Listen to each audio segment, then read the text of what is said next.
쉽게 할 수 있어요. 어떻게 작동하는지 쉽게 설명해 드릴게요. 여러분 집에 조카가 놀러 왔어요. 조카가 삼촌 용돈 10,000원만 빌려줘. 1년 뒤에 갚을게 했어요. 그 당시 10,000원으로는 영화 보고 팝콘 먹고 버스 타고 집에 올 수 있었어요. 1년이 지났어요. 조카가 10,000원을 갚으러 왔어요. 그런데 그 사이에 물가가 50% 올랐어요. 이제 10,000원으로는 영화표밖에 못 사요. 팝콘도 못 사고 버스비도 부족해요. 조카는 약속을 지킨 거예요. 근데 여러분은요? 실질적으로는 손해를 본 거예요. 빌려줄 때 10,000원의 가치와 받을 때 10,000원의 가치가 다른 거죠. 이게 바로 정부가 하는 짓이에요. 좀 더 구체적으로 볼까요? 2020년에 정부가 국채를 100조 원어치 발행했어요. 국민연금, 은행, 여러분이 가입한 펀드나 보험회사가 샀죠. 결국 우리 돈이에요. 5년 뒤인 2025년 정부는 100조 원을 갚아요.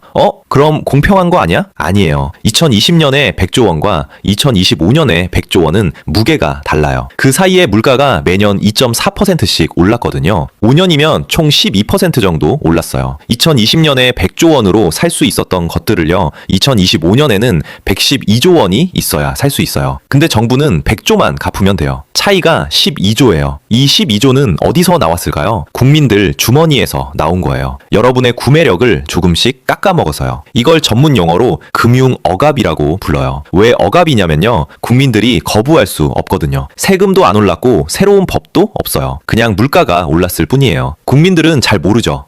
나 이자 받았는데 하면서요. 근데 실제로는 빼앗긴 거예요. 보이지 않는 세금을 낸 거예요. 역사적 사례 하나 볼까요? 미국이 제2차 세계대전 끝나고 GDP의 120%나 되는 엄청난 빚을 졌어요. 이걸 어떻게 갚았을까요? 세금을 올렸을까요? 아니에요. 오히려 세금을 내렸어요. 1950년대부터 1970년대까지 물가를 계속 올렸어요. 조금씩. 근데 꾸준히요. 20년 동안 물가가 2배, 3배 올랐어요. 그 결과 1980년에는 GDP 대비 부채 비율이 30%로 떨어졌어요. 빚을 4분의 1로 줄인 거예요. 실제로 갚은 게 아니라 돈의 가치를 떨어뜨려서요. 누가 그 비용을 냈을까요? 저축한 국민들이요. 국채 산 사람들이요. 이 사람들의 구매력이 조금씩 녹아서 정부의 빚이 가벼워진 거예요. 섬뜩하죠? 더 섬뜩한 건요. 2025년 지금도 똑같이 일어나고 있다는 거예요. 그래서 제가 계속 말씀드리는 거예요. 현금 들고 있으면 안 된다고요. 예금만 하고 있으면 안 된다고요. 왜냐면 여러분이 그렇게 하는 순간부터요. 여러분은 정부의 빚을 대신 갚아주는 사람이 되는 거거든요. 매일 조금씩 보이지 않게요. 정리할게요. 인플레이션은 세 방향으로 부를 이동시켜요. 첫 번째, 채권자에서 채무자로. 두 번째, 노동자에서 자산가로. 세 번째, 국민에서 정부로.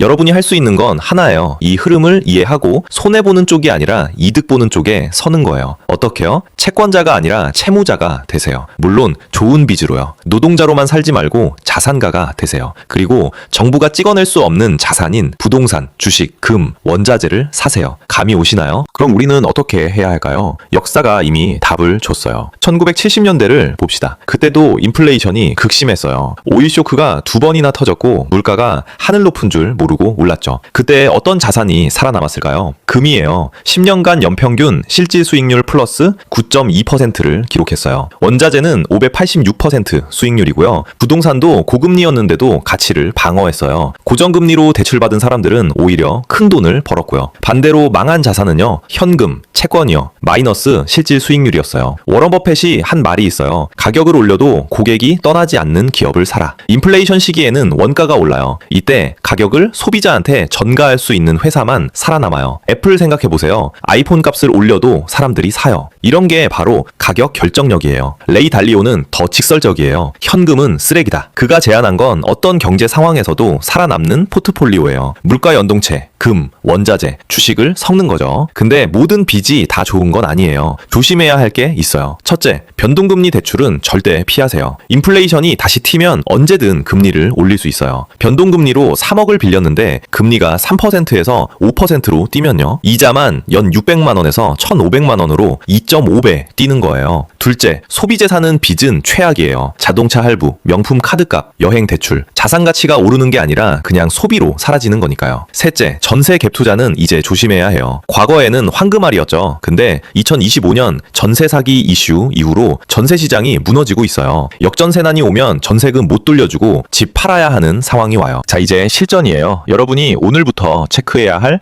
6가지를 알려드릴게요. 첫 번째, 현금 비중을 20% 10% 이하로 유지하세요. 왜냐면 현금은 매년 2.4%씩 녹고 있거든요. 생활비 6개월치만 현금으로 두고요. 나머지는 자산으로 바꾸세요. 내일 당장 ISA 계좌 열고 S&P 500 ETF부터 사세요. 두 번째, 원달러 환율 1,500원을 주시하세요. 왜냐면 원화가 약해지면 수입 물가가 올라요. 1,500원 돌파하면 추가 약세가 가속화될 수 있어요. 대응은요, 자산의 30%를 달러 자산으로 바꾸는 거예요. 미국 주식이나 달러 예금으로요. 세 번째, 한국은행 기준금리 방향을 보세요. 지금은 2.5%예요. 금리 인하 사이클이면 부동산이랑 주식이 유리하고요. 인상 사이클이면 채권이 유리해요. 금리 내리는 국면에선 고정금리로 갈아타세요. 네 번째, 본인 자산 대비 부채를 50% 이하로 유지하세요. 70% 넘어가면 위험해요. 그리고 대출은 반드시 가치가 오르는 자산에만 쓰세요. 다섯 번째, 금을 포트폴리오의 5에서 10% 보유하세요. 이건 화폐 시스템이 흔들릴 때를 대비한 보험이에요. 금 ETF나 골드바로 소액이라도 사두세요.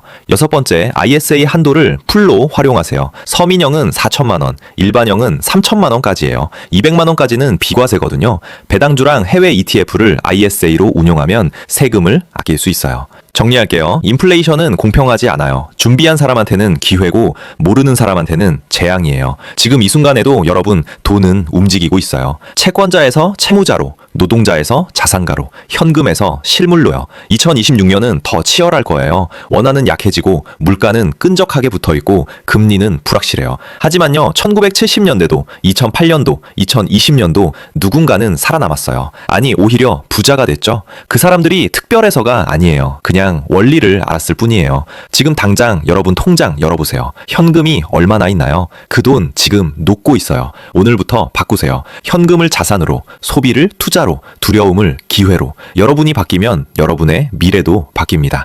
오늘 내용도 도움이 되셨다면 보통의 경제학 구독, 좋아요 부탁드립니다. 감사합니다. 만약 여러분에게 1,000만 원이 생긴다면 어떻게 돈 불려보시겠어요? 일단 삼성전자부터 사놓고 남은 돈은 적금에 넣어두면 되겠지? 아니면 요즘 비트코인 떨어진다던데 반은 코인 사고 반은 예금 넣어둘까? 그런데 이건 좀 위험한 생각입니다. 삼성전자가 2024년 7월 88,800원까지 올랐다가 11월엔 49,900원까지 떨어졌어요. 무려 44% 폭락이죠. 2025년 들어 좀 회복했다고는 하지만 또 언제 반토막 날지 아무도 모릅니다. 비트코인은 변동폭이 너무 크고요. 그렇다고 은행 적금에 넣어두면 어떨까요? 1,000만 원 넣으면 1년에 30만 원. 커피값도 안 듭니다. 그럼 대체 어떻게 해야 할까요? 정답은 바로 세계 최대 헤지펀드 브리지워터를 이끌었던